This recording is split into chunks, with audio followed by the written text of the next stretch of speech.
He won't be running the Christmas hurl. Who? Constitution. Why? Has it? Well, what? Did you not watch the Newbury Gala? Were you watching? Ago, Paddy. What? Were you watching Netflix? He had nervous issues. Stop it! Can you save this for the show?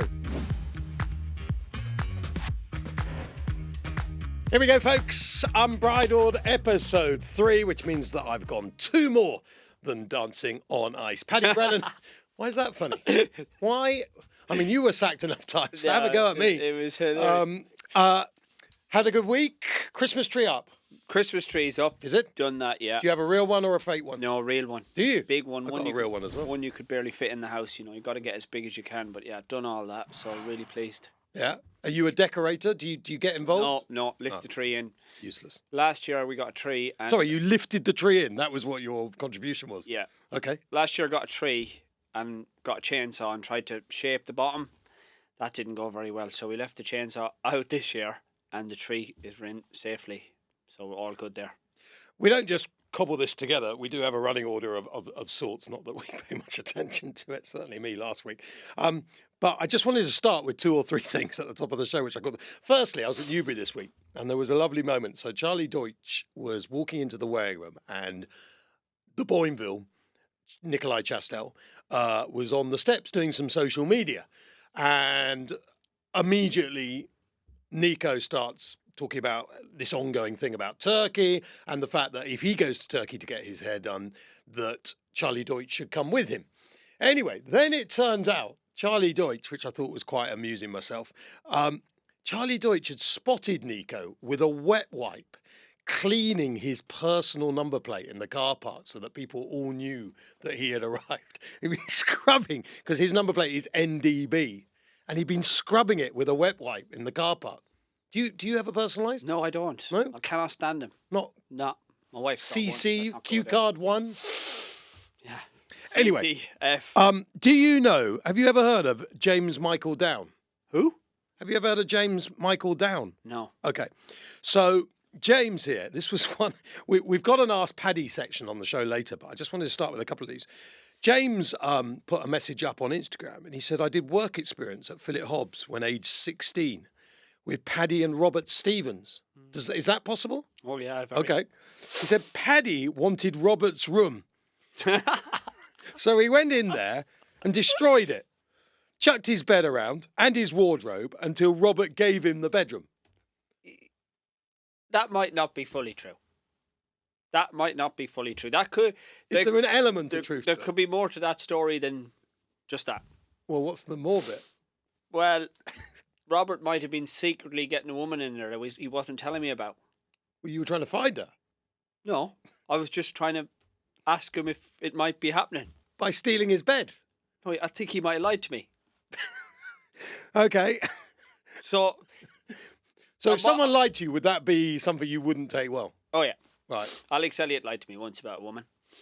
And, I was in one of Philip Hobbs' houses and... Alex Elliott, the Bloodstock agent? Yeah. Okay. Yeah. Gina's other half? Yeah. Okay, be careful here. Yeah. And... I mean, to be fair, Alex was a right. This is in the same area Philip Hobbs is. Same sort of story.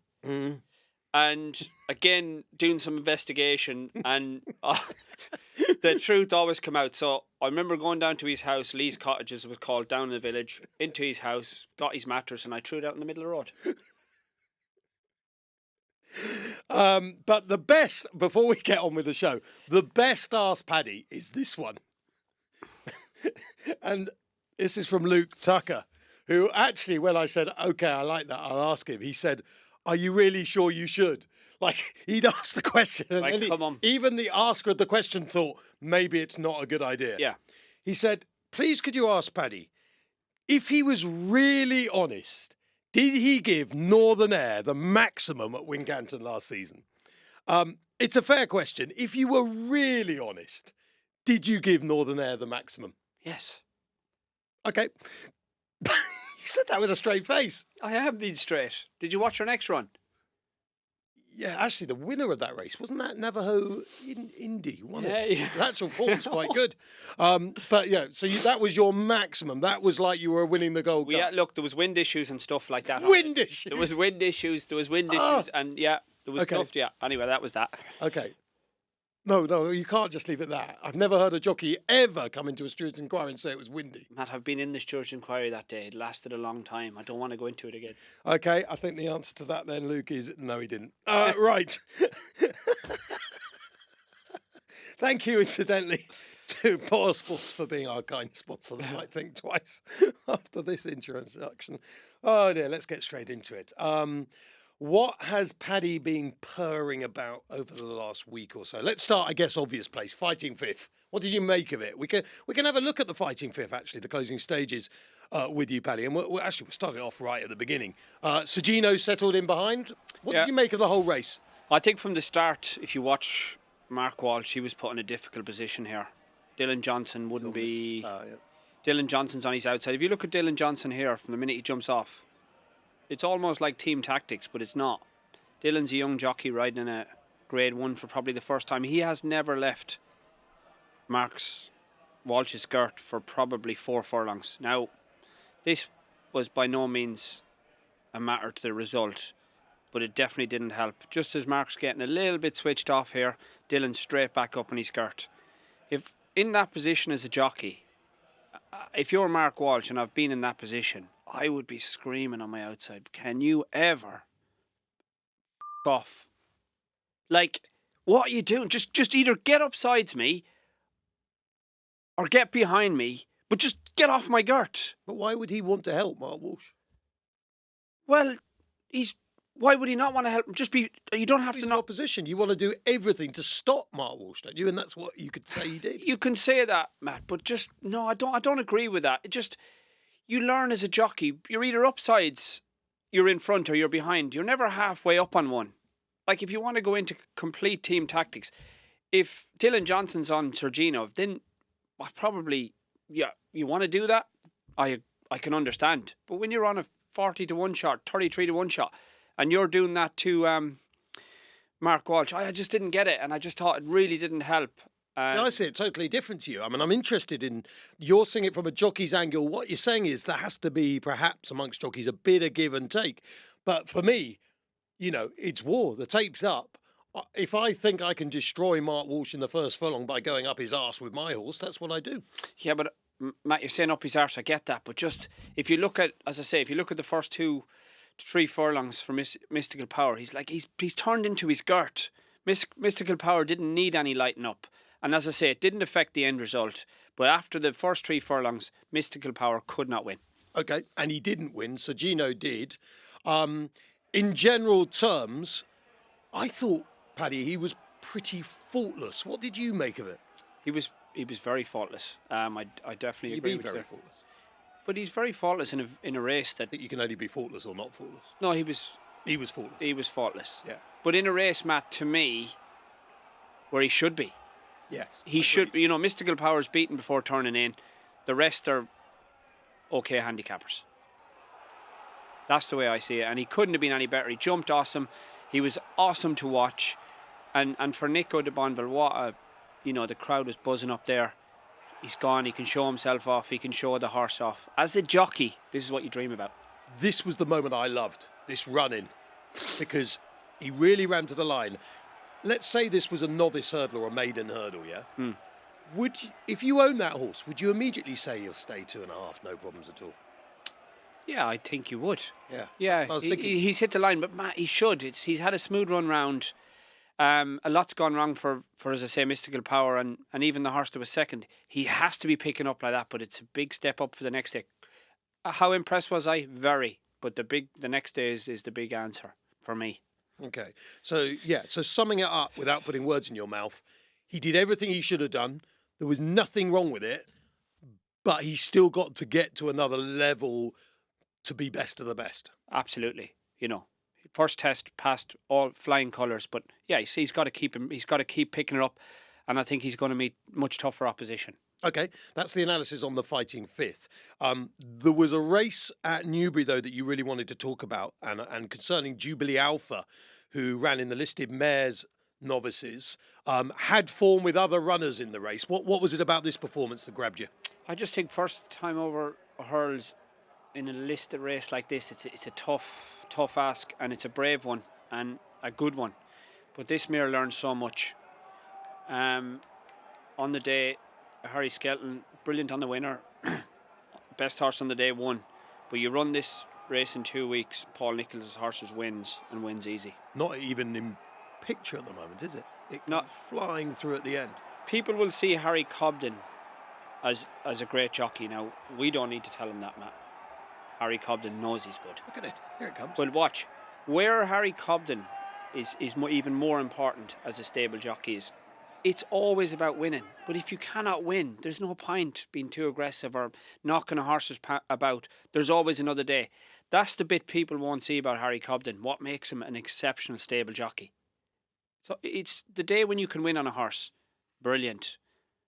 Clap in and the big salute and thank you everyone. But sometimes the day you don't win, it's how that horse comes back. That's a serious mare. You talk about that really professionally now, but as a rider yourself, would you have said that was easy for you? Because I can imagine you, if that had been you on that horse, you'd have become in smashing the wall up and saying, "Oh, if she just jumped the last two, she'd have won. I can't believe she hasn't won. I just want to go and smash the wall down." Yeah, and that's where Harry Cobden's ahead of his age, like 100%. But were you like that, or could you do what Cobden? No, I was like that for up to the age of 32 or 3. Absolutely, could have won, should have won. But there's a bigger picture. You get that day back, and it could be Cheltenham Festival, whatever. But when she wins or when she comes out, people will think, "Oh, brilliant on the day." But it's not always about that day. You got to go back and look at this day, what it learned at Newbury. It's worth pointing out that Jubilee had beaten Listen to Your Heart in a bumper, or it finished in front of Listen to Your Heart in a bumper last season, and was better off at the weight. So technically, if they ran to form, Jubilee should have beaten the winner. But of course, the winner had hurdling experience, and Jubilee Alpha didn't. And that you really see an example of experience, don't you? The winner won because she'd done it before. Yeah, she had the experience. Everton was good, but moving forward, that's the one horse out of the weekend I'd love to own. Okay. Or train. Although the Hatton's Grace, of course, threw up Tearpoo against Lossiemouth, the Stayer against the Speedster, bred to go 7-8 furlongs, Lossiemouth, if you really wanted to, on the flat. What did you make of the Hatton's Grace? Some race. We're spoiled at the minute, and since we started doing this show, I've watched as much racing as I can the weekend, which doesn't always impress the family because I'm glued to it. But the moment this race started, there was tactics, and it's powerful to watch. Jordan Gainsford's one job was to be as upsides Paul Townsend, keeping him honest. Now, this is as fair as you can get without making a foul. The only way I can describe these tactics from Gordon Elliott or from Jordan Gainsford is basically like kissing someone's girlfriend but not taking her to bed. Does that make sense? If not, I'll go a bit further. No, I really wish you wouldn't. So we go on, and the race, he's directly upsides. He's playing a blinder because if you didn't know enough about it, you wouldn't have even noticed. But when you've been there and in race riding, now I thought Paul Townsend was unbelievable because he just played the silent man. He didn't react. You'd get the Paddy that would go F off or get out of my way or turn the horse's head out because you'd be frustrated. But Paul never, his mind never went. But there was one telling point in this race, is when Paul Townsend made the mistake. He actually said after, he wanted to be slow at the hurl. He didn't actually want to make, but it got him out of that position. And then Lossiemouth suddenly just switched off. But then where Jordan Gainsford, if you're going to kiss someone's girlfriend, don't look back for the boyfriend. He had to look round to see where Paul was. Especially if it's Paddy Brennan. Crikey. He had to look round to see where he was. And then Paul was out with it. From there on, Matt, this was the most impressive mare I've seen for a very long time. Okay. I think that's ridiculous. And I'll tell you why. And I'm not just being devil's advocate here. Sometimes on a show like this, you have to be devil's advocate. I'm not on this occasion. For me, this is exactly the same as the reaction everyone had to the John Durkan, where they were judging Gold Cup horses over nearly a mile short of the distance that they need to run in the Gold Cup. And this is why, Paddy, before you just look at me and think... But we haven't been proved wrong in the John Durkan yet, but go ahead. No, that is true. So the general gist of this is Lossiemouth disposed of Tearpoo, which is fine. Everyone seems to forget that Beacon Edge was just 5 lengths behind Tiapu. Now, that A suggests that Tiapu ran way below form. B, it also suggests that Gordon Elliott's team completely messed up the tactics in this race and didn't go fast enough. And the mathematics of it are there. Tiapu is rated 164. Beacon's Edge is rated 144, 20 pounds less. And yet Beacon Edge was only 5 lengths behind Tiapu. I'm fully aware that Lossiemouth looked like a monster, and she may well be a monster, but because she quickened past Tiapu doesn't make her a monster when Beacon Edge is only 5 lengths behind Tiapu. You can't have it both ways. You can. What? They went too slow. Matt, in a race, if you go slow, bad horses are able to hang on to the back of you. And that was the example here. Tiapu really picked up. Okay, picked up. The tactics, yes.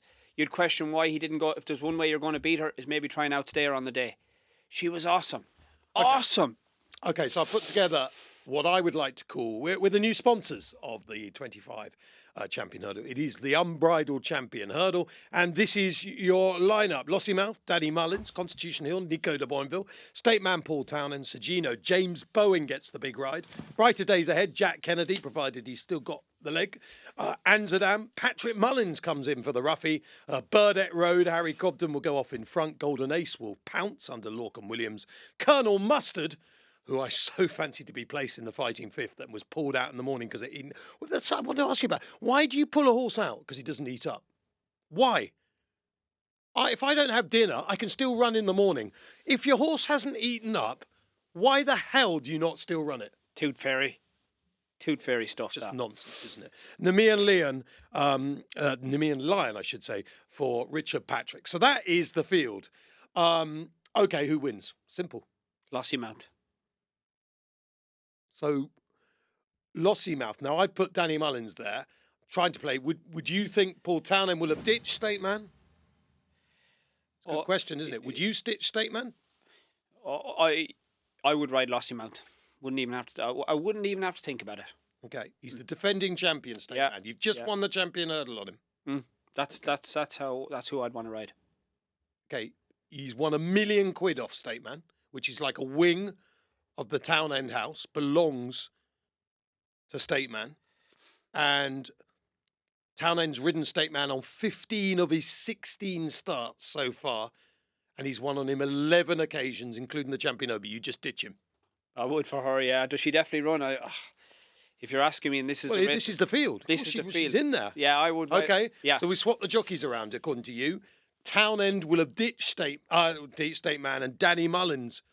Well, sorry, Townend will have ditched State Man. He'll be on Lossiemouth. Danny Mullins will be on State Man. Danny Mullins will think Christmas has come early, won't he? That's the way I would see it, yeah. In March. Okay. So Lossiemouth quickens up, gets the £7. Yeah. He's too good. £7. I don't think anyone can give her £7. No.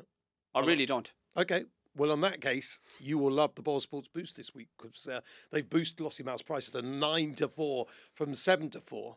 Of course, the problem with all of this is that if Constitution Hill comes back, none of these have even the remotest chance of seeing him, let alone getting close to him. If he's back to a peak. He won't be. Why won't he be? I just can't see it. What can't you see? Just can't see him coming back to a peak. Constitution Hill, we've seen him at Newbury. He is trained by Nicky Henderson, who is the master of all masters. What was it? Binocular.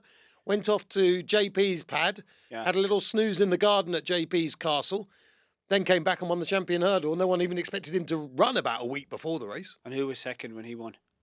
Oh, Binocular, I don't know. Me on Kyber came. We still haven't got over it. But anyway, we've no issue there. Constitution Hill, no. Just no. Impossible? I think it's impossible to beat something like Lossiemouth the way things stand today. But as a horse, he is in a different league. I just need to remind you of this. For some people, in 2023, Constitution Hill was the best hurdler they have ever seen in the history of jumps racing. And now we're saying whatever happens, he will not come back to that. Yeah, no, but Matt, it's worrying times for Constitution Hill. I get all that. For months. I get all that. But, you know, when you see what you did at Kempton, and then you see what you did at Newbury, and they come in and say he got a bit tired, he had a blow. I don't believe any of that. Sometimes when a horse gets to a stage where he actually has to feel a little bit of pain to pick up even more, or a little bit of something. When horses are going through, I sometimes call it, the pain barrier, or whatever it may need to be the very best, like an athlete. You have to put yourself through pain. That's when I think the red lights flash, and I would be seriously, I'd be seriously worried. You know the person who has gone through pain? Michael Buckley. I feel for Buckus. He has had to read article after article of nonsense about his great horse. And he's listening to you right now. Yeah. And you're telling him his horse will be no good when it comes back. But no, you said that. You can't backtrack now. No, I'm just, it's tough. And does he come back? Well, all I would say is, if Constitution Hill won the Christmas hurdle, if I was Michael Buckley, I would stomp into the winner's enclosure and tell all the journos to F off. If Constitution wins the Christmas hurdle, I'm taking you into London. Fancy bars, fancy lunch, and we'll have videos to prove it. Okay. It's a strong handshake, that is.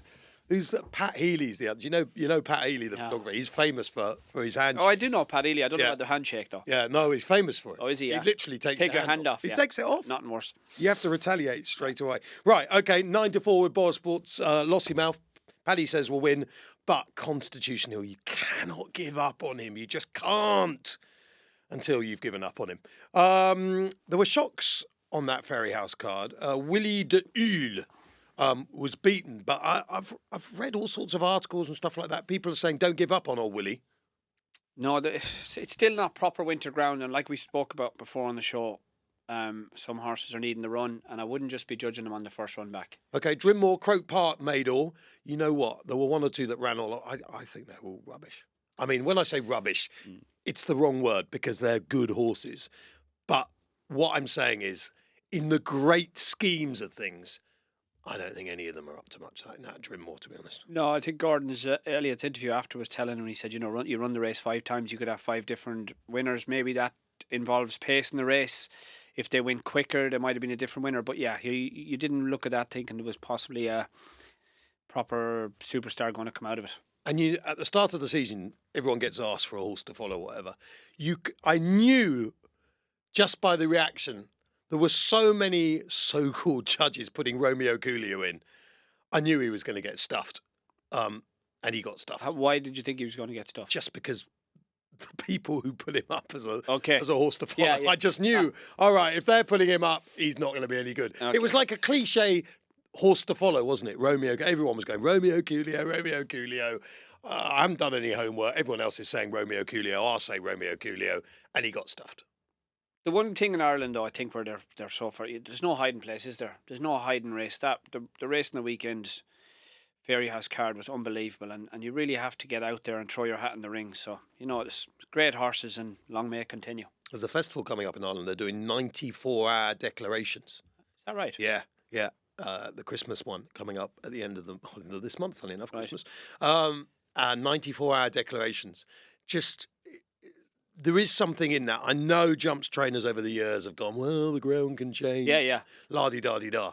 But, King George, wouldn't it be great if we knew a week before what the likely field was? Like, I think you have a fair idea. You know whether you're going to run, don't you? Yeah. You know whether you're going to run. But I also understand that if any jumps trainer does watch this, I bet Kim Bailey does after last week. Does he? Like him.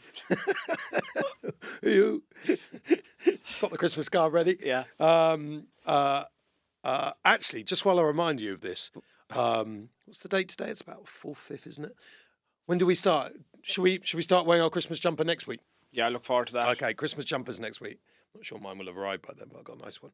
Right, Corrigal Cup. Kandoo Kid was the winner. We can have a look at that race right now. The big grey Kandoo Kid.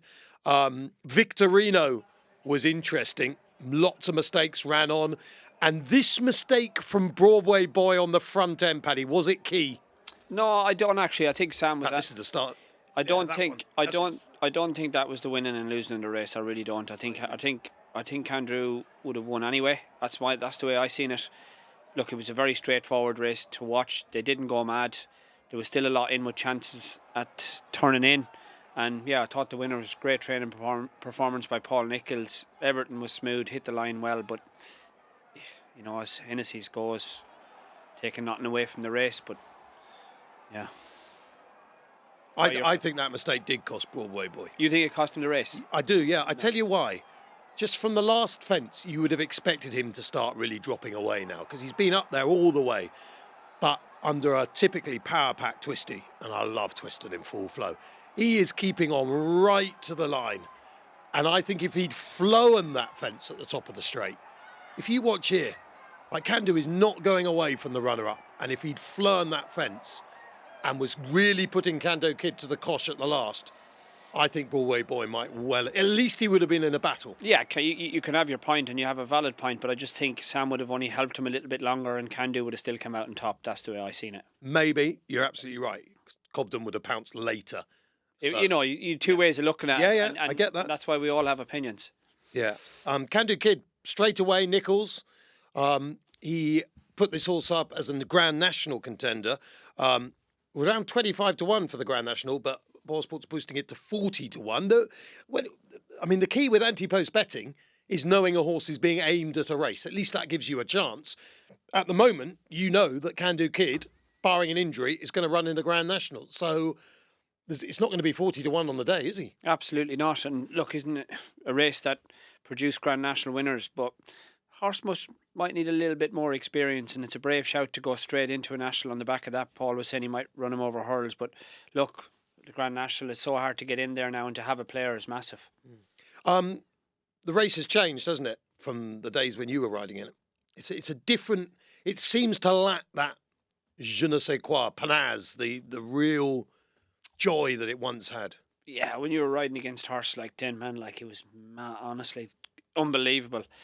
But maybe that race was open to a grade Dawning would have been interesting in, for example. But look, it's a great meeting. I went there on Friday to the to the races, and yeah, the place was buzzing.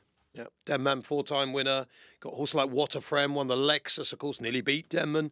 Niche Market, won the Irish Grand National. Proper big race winners. Yeah. The name is something that causes a lot of interest, and the sponsors, Coral, are, fairly strong on the fact they just want it to be the Coral Gold Cup. But I really think they missed a trick here.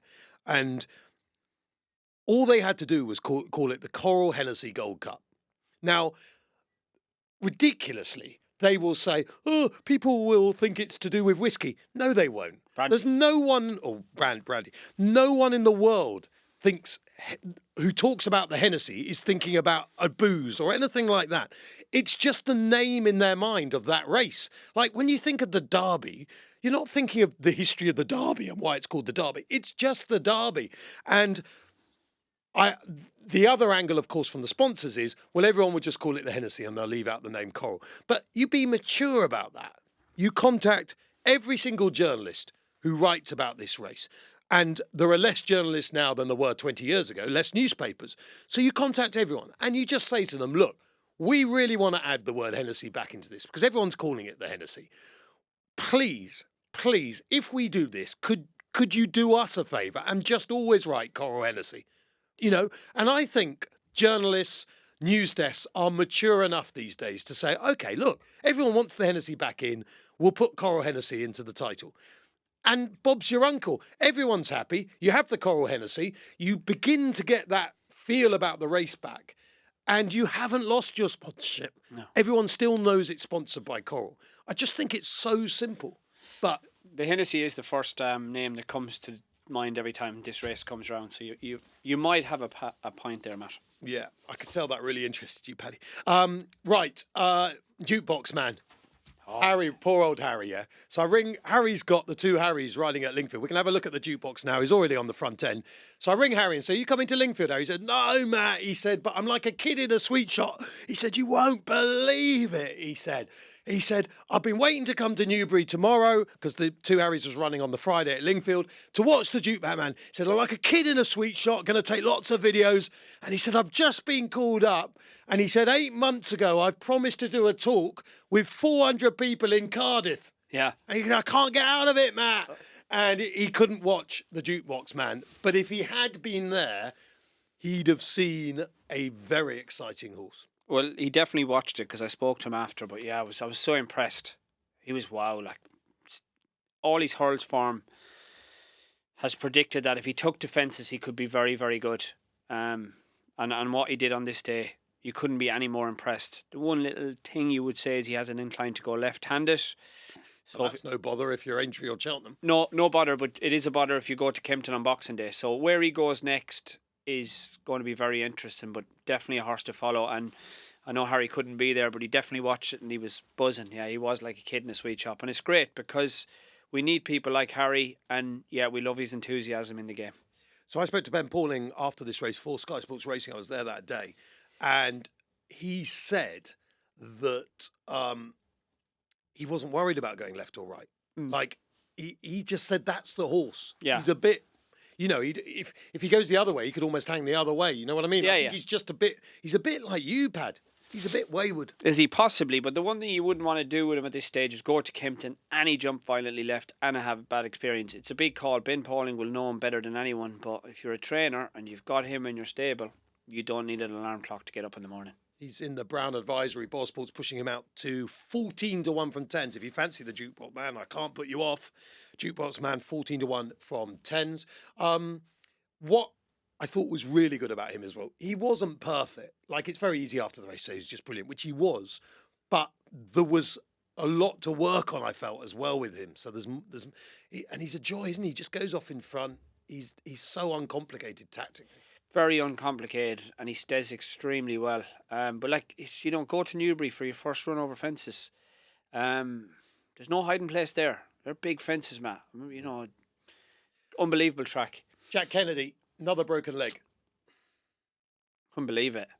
I couldn't believe it. Watch the fall, and unfortunately the horse sadly lost its life. It was terrible, and your thoughts weren't really on Jack at that stage because you were wondering if the horse would get up. But it's unbelievable what Jack's going through. Mentally, Matt, this is the worst of all. Getting in the back of that ambulance, gas and air, morphine, and then you have to deal with the reality of it at the worst time of the year. So no, our thoughts are with Jack. He's obviously needs no introduction to his talent. But if you're Gordon Elliott, you've got a Lionel Messi there. And your team does carry on, like Barcelona will carry on, but his best player is out of action for now, and the younger lads will come in, and I'm sure they'll perform, but lads like him are not irreplaceable, but close to it. So here's a question, Pab. And I don't know the answer to this, which is why I'm asking you the question. Brian Cooper, teenage sensation, broke bones all the time.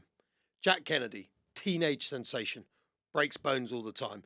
You speak to any doctor or bone specialist, and just like a horse, they will tell you that human beings, their bones in their teens are not strong, and they will get stronger as you get older. Do you think that jumps jockeys, and I don't know how you stop them because they're jumps jockeys, but do you think starting jumps jockeys age 16, 17, when their bones are fragile? Because the point is, if you break a bone, it's always going to be less good moving forward. Jack's now broken his 6 times. Like the percentage chance of it breaking 7, 8, 9 times is quite high. It was the same with Brian Cooper. I've always wondered whether these guys put themselves in too much danger too soon because their bones are just not strong enough for this game. I've never looked at it like that, to be honest, Matt. Never. But do you see where I'm coming from? Yeah, I do.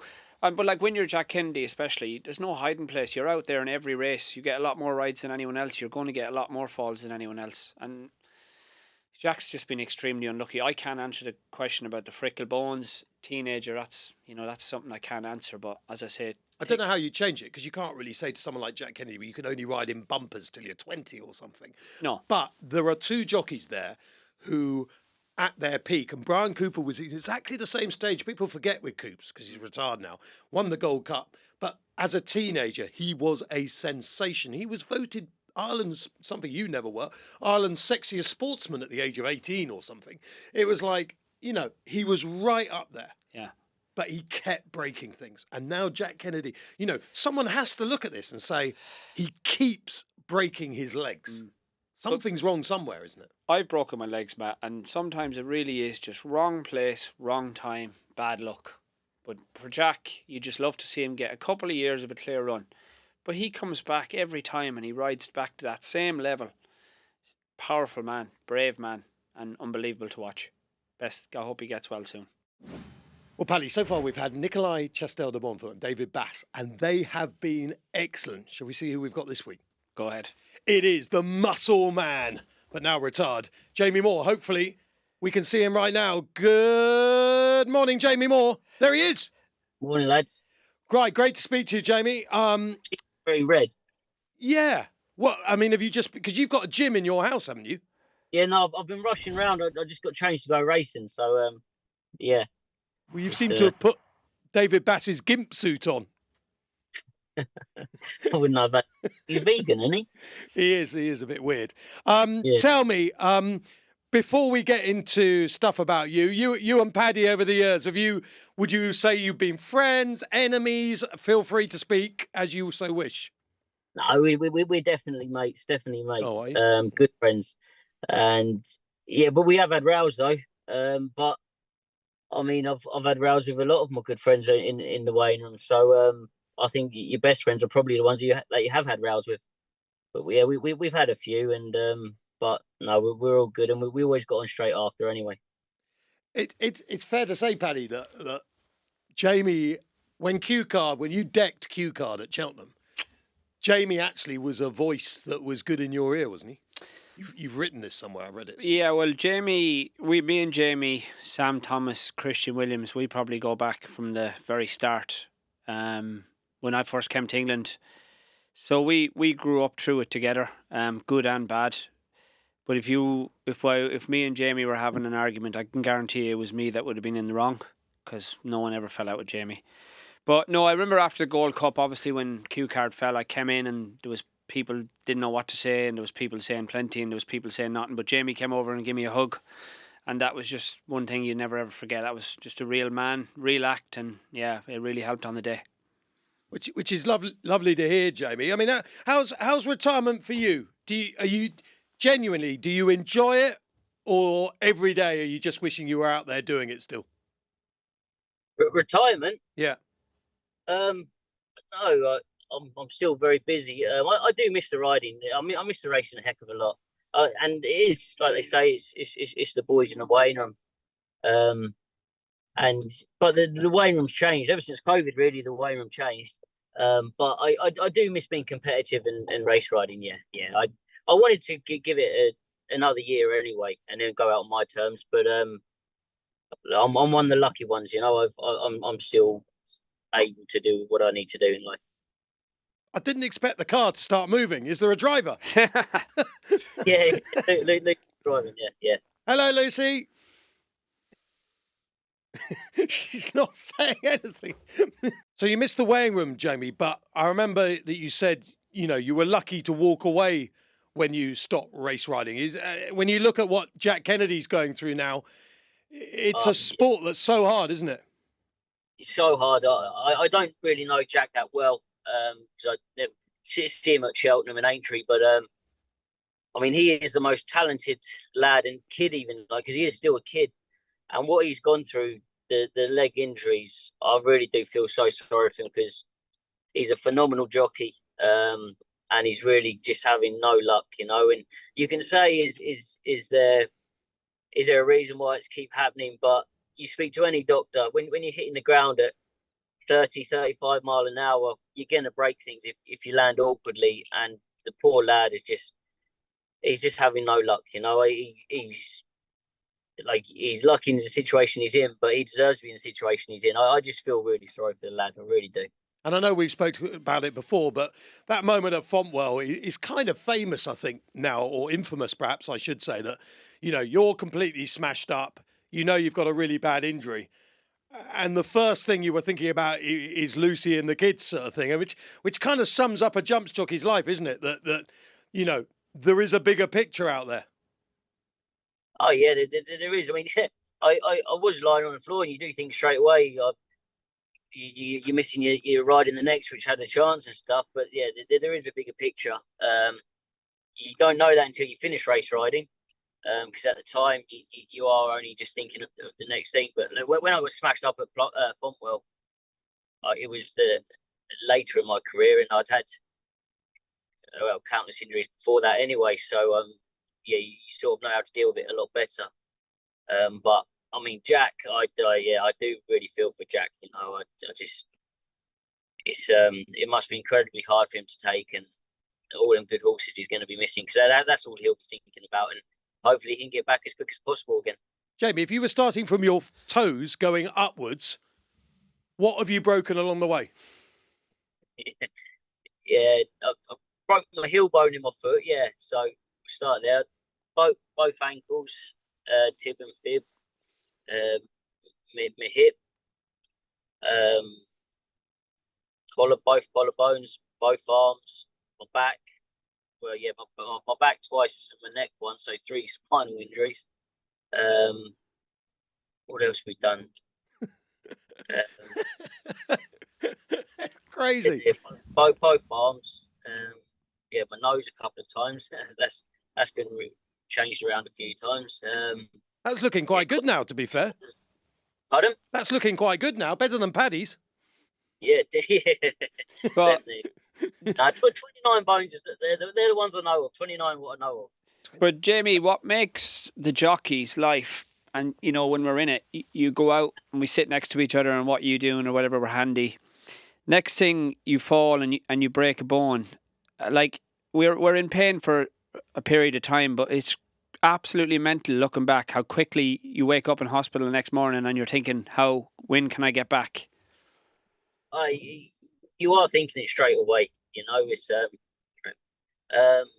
yeah, you are just worried of what you're going to miss, and I mean, even late on when I was breaking bones, when I had a cast on my leg, I was cycling on a static bike after 10 days with cast on my leg, or I was, even when I broke my neck, I was the last time when I was thinking that it was probably career over, I was trying to do press ups after 2 weeks, you know, because I had the neck brace, so I was keeping it sturdy. So it's just your mindset.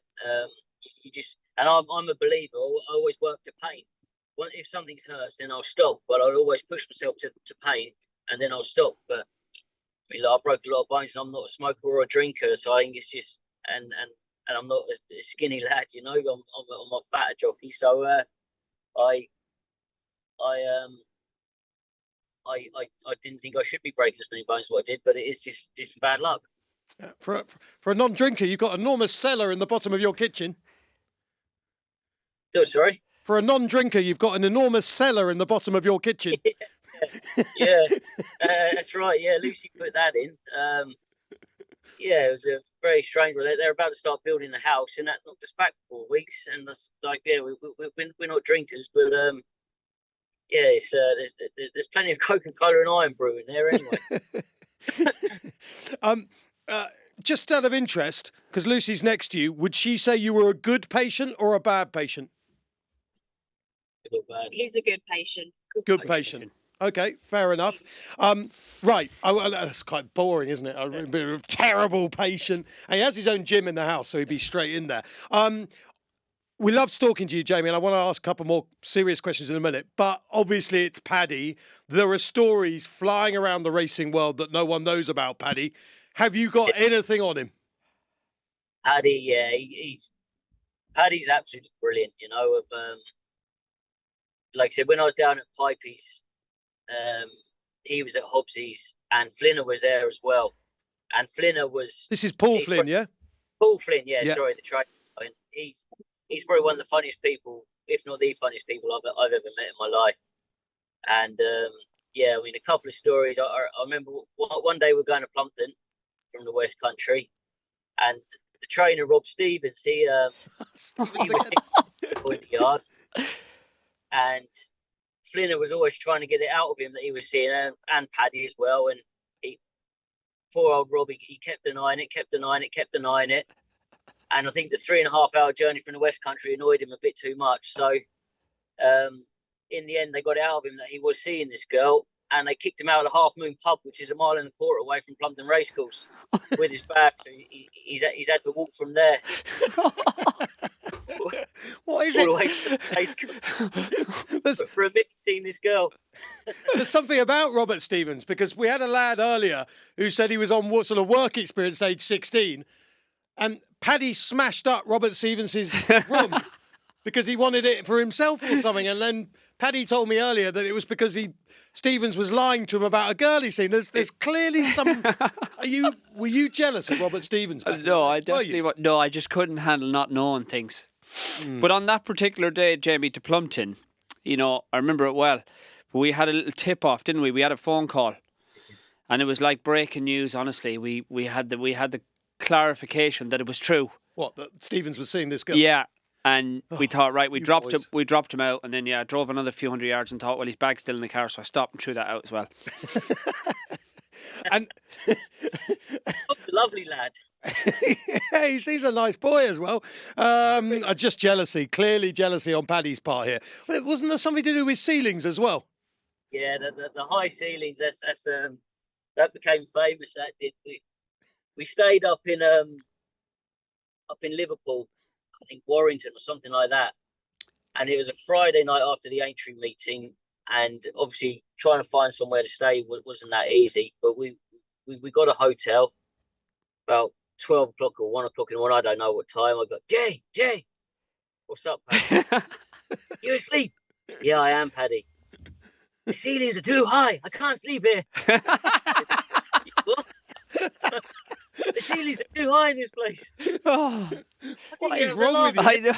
What is Sorry, Jay. This was like 3 a.m. I remember it. Yeah, bloody hell. Were you hallucinating, or were you just? I just couldn't handle it, and I needed some sleep because I remember the next day we were busy enough anyway. But Jay, ceilings are too high. We had to get out. Yeah, we did. And being the nice friend I am, it's just okay. And then we went and stayed in another hotel. I don't know where, but Paddy, he paid for the next hotel. Sorry, Jay. That is one of these stories. Honestly, I remember that. Yeah, that hotel. I think I felt a bit like it was a bit haunted or something. High ceilings, yeah, but I could hear weird noises from next door. But anyway, why didn't you just turn on your side? No, I couldn't get my head around it.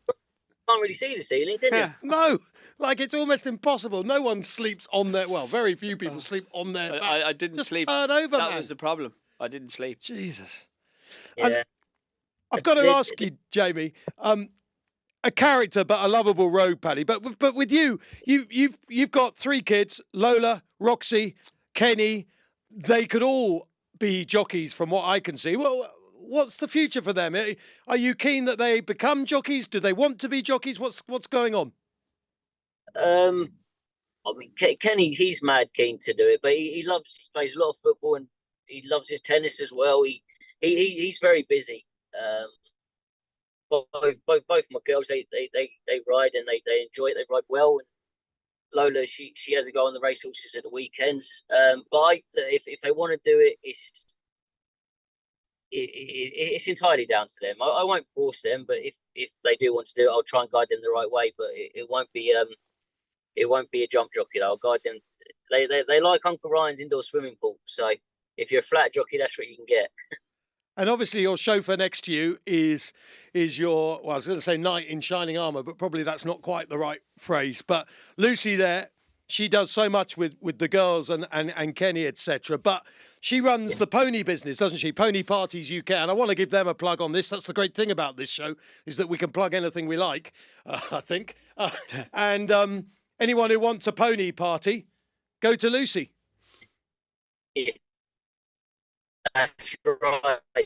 Me, Paddy, and Tom O'Brien stayed in attic one night in Stamford. I didn't make us leave that night, did I? No. It was the only place available. We went to a B&B. Everywhere was closed up, and this little old lady said we could sleep in the attic for 15 quid. So me and Tom O'Brien paid a £5 each near Burley, near Burley way. I remember me, you, and Tom O'Brien for £5 each. Couldn't go wrong. Tingle Creek this weekend, Jamie. You, of course, had a great day on Sire De Grugy there. Yeah, great race. yes, it's my favourite race in the calendar, the Tingle Creek. Over the Champion Chase? Yeah, the Tingle Creek is when I was growing up watching Viking Flagship and all Deep Sensation, all them good horses take on each other. Is I always used to think it was brilliant. Did Waterloo Boy? Did he go in it as well? Yeah, he'd have gone in it. He'd have run against Desert Orchid in it, I should think. Yeah, like that's what got me into racing was. I used to see the pond fence. I used to call it the pound fence because I couldn't read properly, but it was. It's the Tingle Creek is my most favourite race to watch, and luckily enough, I got to win it, so that was brilliant. But it's a great race for the weekend. Can't wait to watch it. And of course, you I don't think you rode Well Chief in the Tingle Creek, but you did ride Well Chief, didn't you, back in the day? In fact, I think when it wasn't the story when Well Chief won first time, didn't McCoy ditch it or something, and you rode it, something like that? No, Scoo won on him first time. Oh, he beat Thesis of Venetia Williams, and I won the was it the Elite Hurdle at Wincanton on him, beating right. Scott Carter. But that was the only time I rode him out, but I didn't ride. That was the only time I rode him in a race. And do you think Jonbon's just a good thing this weekend? Looks it, yeah. He certainly looks it. I mean, Kixilios is he's shaping up okay again now, isn't he? He was a good juvenile, and he's lost his way, but he's going good again now. But I say Jonbon, yeah. Okay, quick fire questions, and then we'll leave you in peace. These are very simple. They're a bit boring. Best horse you've ever sat on? Sire De Grugy. One horse you wish you could have ridden? Kato Star. The toughest opponent in the weighing room. In other words, the one person you would love to beat in a finish. Paddy Brennan, I suppose. No, McKay. At least someone with a bit of strength, surely. But boy, I think Timmy Murphy as well. If you beat Timmy, you've done well. Yeah. Timmy was an absolute artist. McCoy's the strongest by far, but Timmy was an absolute artist. He was a lot stronger than what people thought he was. Very, very strong jockey. He's got a boy who can ride as well, Timmy Murphy. Yeah. Right. This is the most important question, Jamie. It's the one you won't want to answer. Don't tell Gary that you're doing this. One horse from the Moore Yard that we can have it right off on. And don't say there aren't any, because you have it right off all the time. Left, right and centre. Ascot the other day, 22-1 down to 12-1.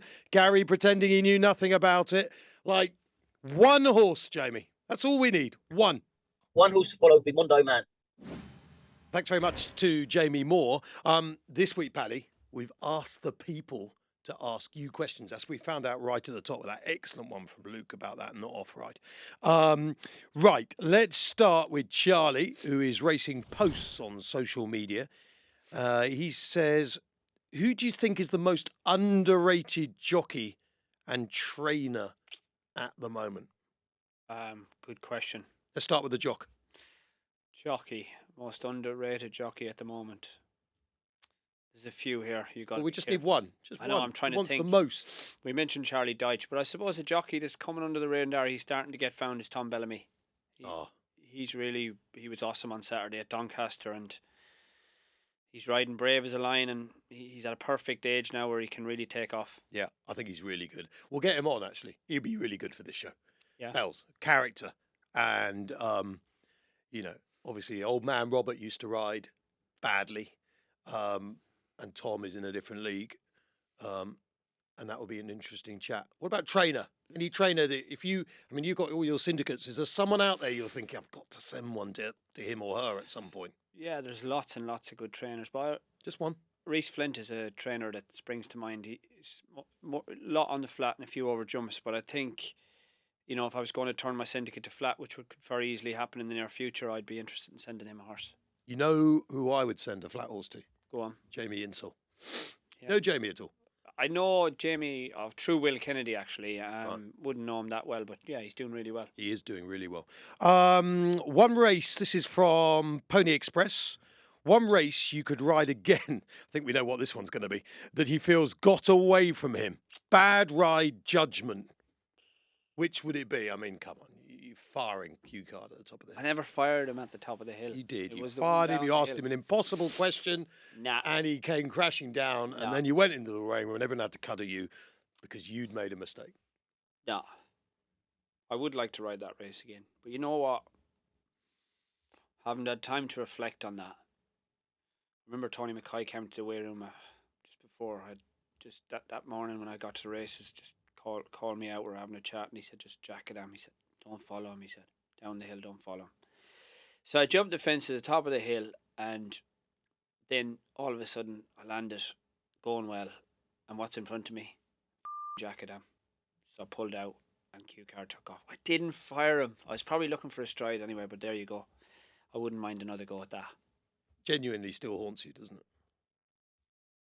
Yeah. But we move on. Next question. Well, you haven't. You haven't moved on at all. Yeah. You'll go back and sit in the car later and think about it on the way home. This is a tricky one. This is from Sam Beach. Given its current status, how would you guys fix British jumps racing? Do you want to go first? Fix the whole thing. Oh, yeah. Whole shebang. Where do we start? We don't have enough time here, but I just think when you look at a meeting like Ferry House on Sunday, if we could just do maybe a bit more of that over here, where you could have more than one grade one, all them amazing horses out in one day. It's like a King George day, I hear, I suppose, but we just maybe need a few more of them. Yeah. I think the first thing I'd do is I'd rip up the programme book. I'd say to all the trainers, look, we're going to keep our history.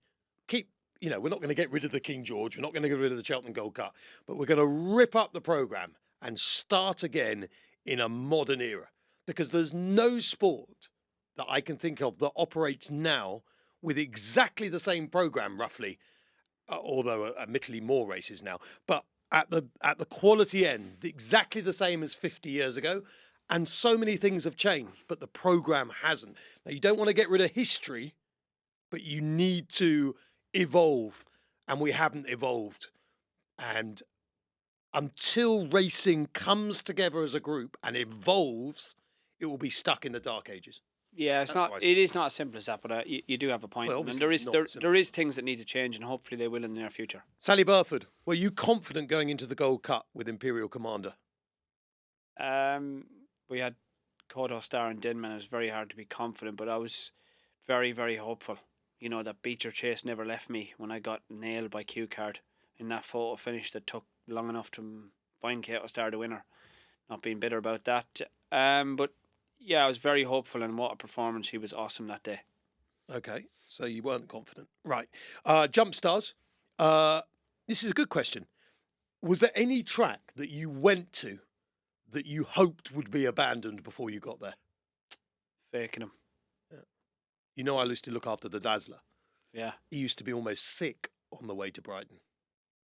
Like he would. Did he? Yeah. And he had an incredibly good record at Brighton. Once he was there, he was fine. But on the way, stomach churned. Was he? Yeah. Yeah. And which track did you love riding at? I loved Exeter. I loved it. It's the greatest track, you know. It always brought the best horse to the fore, and you took your race card there. Yeah.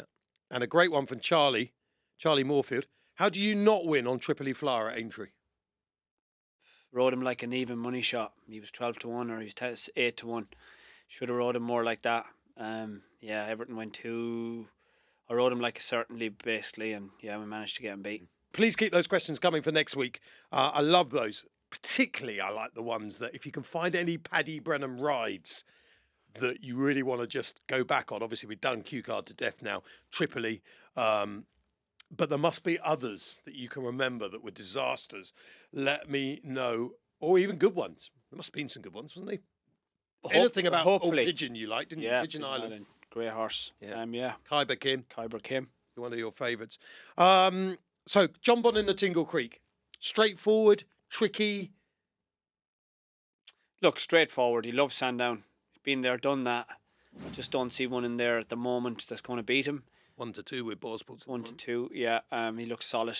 It's funny. I've listened to various podcasts and read stuff that everyone's saying that this is a really good Tingle Creek because Boot Hill is in there, Edwardstone's in there. I mean, I must be missing something here because I don't think unless Jonbon falls over, that Boot Hill or Edwardstone have got any chance whatsoever of beating Jonbon. Yeah, he's got to underperform to get beat. So yeah, it looks pretty solid. But yeah, it'd be a good race to watch. But Champion Chase might not be decided in the Tingle Creek because Energamine, the former hero, back in the Hilly Way at the weekend. Yeah, great to see him back.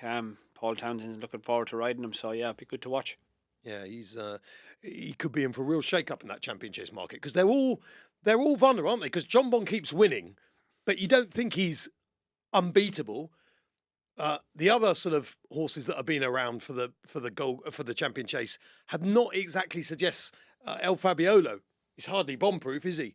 Like, if an Ergamine just came back and won on the bridle, you could say he's still the best of the best. Yeah, you'd say that, but if Cheltenham came up soft in March and they both got there, that would suit an Ergamine. But yeah, you're just waiting for one to come true, and at the moment there doesn't seem to be any others.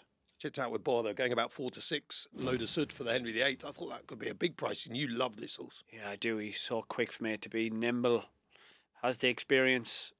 Paul Nicholls is an interesting runner, and that first time over fences in a Grade 1. That's a brave call, but Paul Nicholls obviously a brave man. But Luda Sud for me would be a joy to watch there on Saturday. And at Aintree, we've got the BoyleSports Becher. Our sponsors backing the Becher. 4 to 1 the field currently as we speak. We record this on a Wednesday. King Turgeon top of the market. Gaborio, Chianti Classico for the aforementioned Tom Bellamy. And you'll be wishing Kim well, won't you, after last week?